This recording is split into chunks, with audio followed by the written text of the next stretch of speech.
No dia 27 de outubro de 1872, nasceu o violinista mais virtuoso do mundo. Ele também foi compositor e compôs 24 caprichos, que até hoje são consideradas as músicas mais difíceis de serem executadas. Eu estou falando de Niccolo Paganini.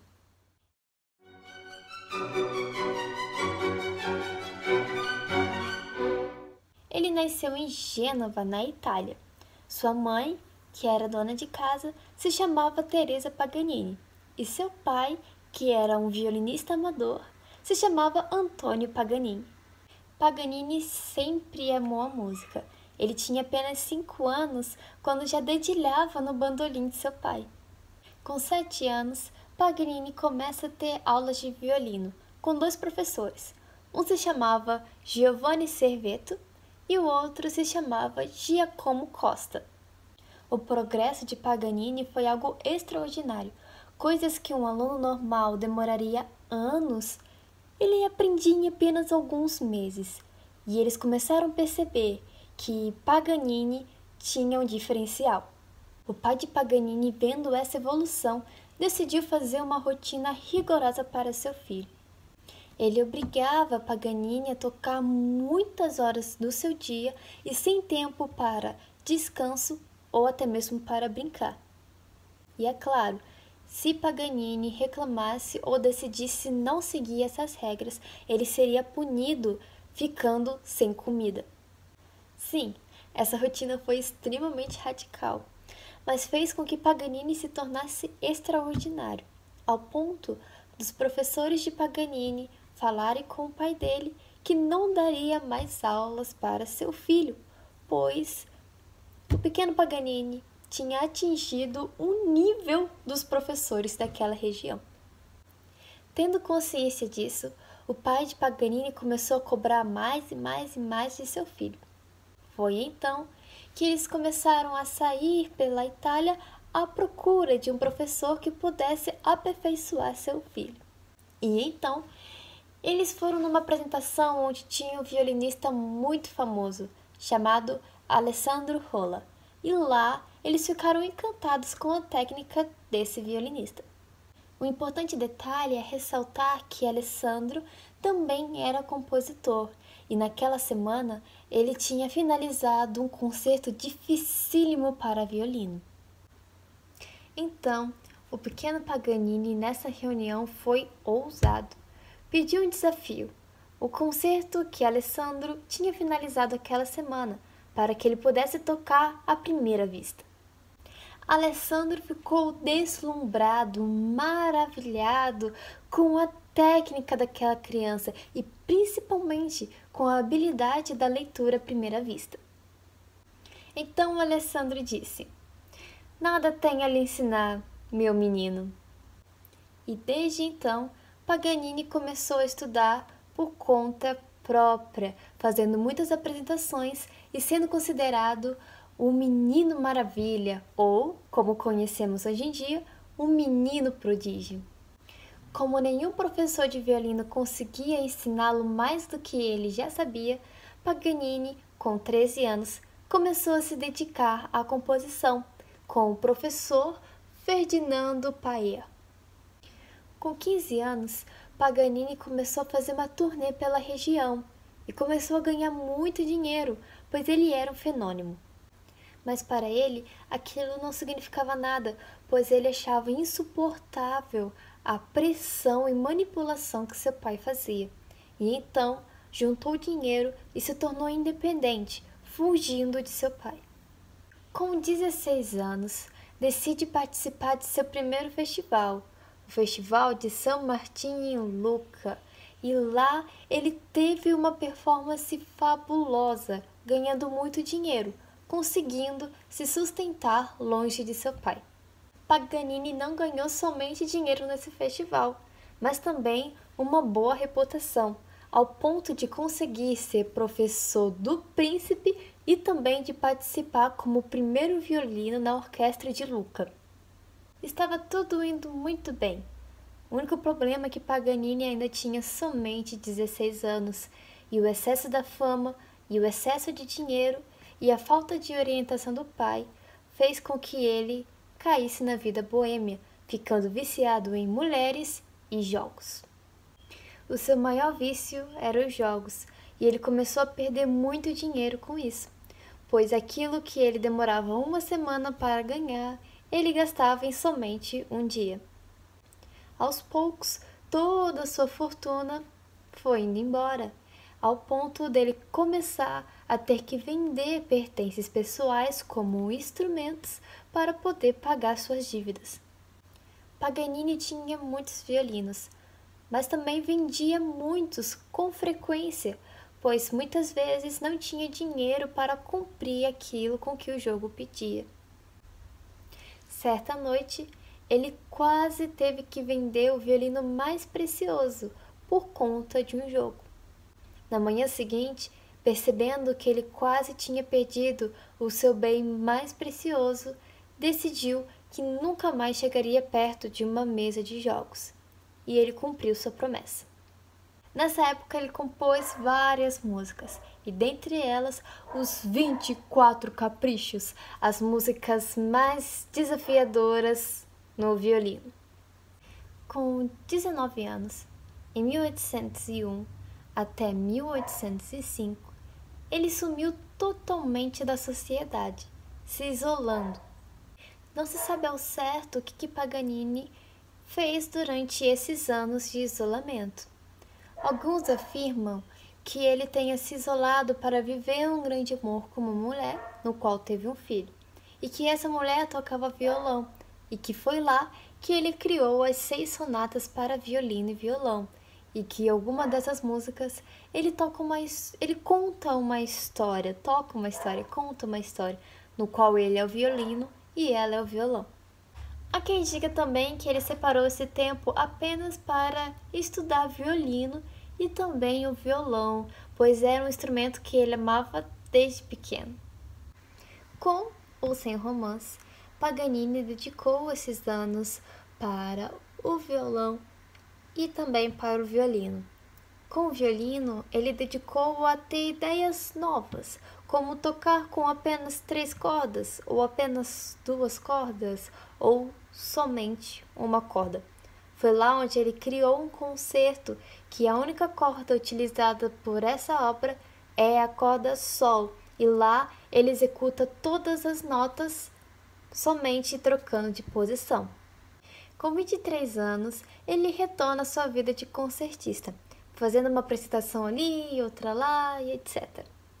Neste mesmo ano, ele foi empregado pela princesa de Lucca como violinista da corte e lá se sustentou por vários anos. O fato dele ser violinista da corte não impedia ele de fazer apresentações, e uma vez ele até fez no Teatro Scala de Milão, onde estreou sua obra As Feiticeiras, uma música muito tocada até hoje. Com 37 anos, se dedicou à arte de lecionar e se tornou um professor extraordinário. Paganini nunca tinha feito uma grande apresentação, nunca havia saído da Itália. Mas foi então, com 46 anos, que ele decide fazer uma apresentação internacional fora da Itália, e foi um tremendo sucesso. Com apenas algumas horas os ingressos já estavam esgotados, e dentre eles tinha compositores famosíssimos como Schubert, Franz Liszt, Chopin e também Robert Schumann. Observação: Schumann nessa época ainda não era um grande compositor, era a época que ele ainda estava cursando direito. Porém, foi nessa apresentação de Paganini que ele decidiu que ele seria um compositor e viveria da música. Eu tenho a biografia completa de Schumann, basta você clicar no card acima. O nome Paganini ficou tão famoso na Europa depois dessa apresentação que acabou virando nome de marketing. Roupas, comidas, bijuterias receberam esse nome, até mesmo bengalas e caixa de charutos. E até hoje em dia, muitas marcas colocam o nome Paganini, como, por exemplo, um breu que se chama Breu Paganini. Todos amaram a apresentação de Paganini, mas sem dúvidas, aquele que ficou mais deslumbrado foi Franz Liszt, dizendo: "Isso que é um homem! Isso que é um violino! Isso que é artista! Céus! Que sofrimentos! Que miséria! Que tortura nessas 4 cordas!" Franz Liszt se inspirou muito em Paganini e, para homenageá-lo, compôs variações sobre o tema La Campanella, uma música de Paganini. Depois dessa apresentação, Paganini não somente marcou a vida das pessoas, mas também de universidades. Neste mesmo ano, ele tornou-se doutor de música na Universidade de Oxford. Com 54 anos, ele decide fazer uma aventura, fundar um cassino, mas acabou não dando certo e ele perdeu muito dinheiro e teve até mesmo que vender muitos de seus instrumentos. Sua saúde sempre foi frágil, mas após o fracasso do cassino, Paganini ficou muito triste, piorando sua saúde. Sua doença piorava a cada dia e ele tossia de forma intensa, até chegar a um ponto que ele perdeu totalmente a voz. Ele morreu no dia 27 de maio do ano de 1840 em Nice, na França, com hemorragia interna. Agora vamos para as curiosidades. Quando criança, Paganini teve um sarampo tão intenso que quase que foi enterrado vivo, pois os seus familiares acreditavam que ele já estava morto. Paganini tinha um ouvido extremamente sensível, ou, como conhecemos hoje em dia, um ouvido absoluto. Ele conseguia saber qual nota era qual e, mesmo à distância, conseguia saber a afinação de cada sonoridade. Outra curiosidade é que, por mais que Paganini gostasse da vida boêmia, por mais que Paganini gostasse da fama, ele era uma pessoa extremamente introvertida. Amigos próximos dele, que não eram muitos, afirmavam que ele era uma pessoa totalmente isolada, antissocial e fechada, que não gostava de muitas pessoas. Paganini teve um filho. Não sabemos ao certo quem é a mãe, pois esse filho foi muito mal registrado. Porém, Paganini foi um pai super presente e esse filho o acompanhava em todo lugar. O acompanhou até o último dia de sua vida. Desde sua adolescência, Paganini sempre assombrou as pessoas com sua técnica, mas também tinha outro fato que assustava as pessoas: a sua aparência. Segundo os estudos, Paganini tinha em média 1,60 m e era extremamente pálido, só que com grandes olheiras e olhos bem fundos. Outra coisa que assustava também era sempre o seu cabelo bagunçado, o jeito estranho de tocar e também as mãos, que tinha dedos enormes e compridos. Uma coisa que é importante ressaltar é que Paganini viveu no início do romantismo e também no princípio da era vitoriana. E nessa época, as pessoas eram fissuradas por coisas sobrenaturais, demônios e até mesmo lendas. Existem muitas lendas sobre Paganini, mas sem dúvidas a mais famosa é a que ele fez um pacto com o demônio. Uma vez falaram que ele foi preso e que lá ele teve um violino para poder se distrair. E então fez um pacto com o demônio. Outras pessoas afirmam que durante o tempo que ele ficou isolado, ele fez um pacto com o diabo. Outros afirmam também que as cordas de Paganini eram feitas com as tripas da mãe do próprio Paganini. E outros afirmavam que Paganini não tinha pai nem mãe e que ele era o próprio filho de Satanás. Todavia, todas essas lendas não passavam de lendas e mitos, pois a aparência de Paganini era sim por conta de uma doença que ele tinha, uma síndrome, chamada de Síndrome de Marfan, que fazia com que a pessoa tivesse dedos longos, braços e pernas grandes. Outro fato interessante é que Paganini foi um dos primeiros românticos que existiu, ou seja, a música clássica é dividida por períodos: período barroco, período clássico e o período romântico. Esse período romântico não significa que Paganini era romântico no sentido de apaixonado o tempo todo, mas esse período se caracteriza por um período onde as pessoas eram dramáticas e intensas, romântico no sentido do drama. É igual um livro. Um livro pode ser do gênero de romance, porém ele não precisa ser um romance romântico. Assim também tem a música do período romântico, que nem sempre está ligada ao amor, e nesse período Paganini foi um dos primeiros. Um fato que me surpreendeu é que hoje em dia o nome Paganini é muito ligado ao demônio e vida boêmia, sendo que isso foi uma fase muito rápida na vida de Paganini.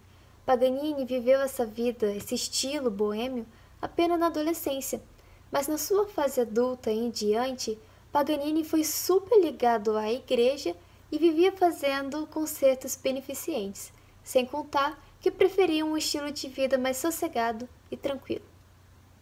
Bom, então o vídeo vai ficando por aqui. Muito obrigada se você assistiu até o final desse vídeo. E agora é só estudar, estudar, estudar. Beijinho e tchau, tchau!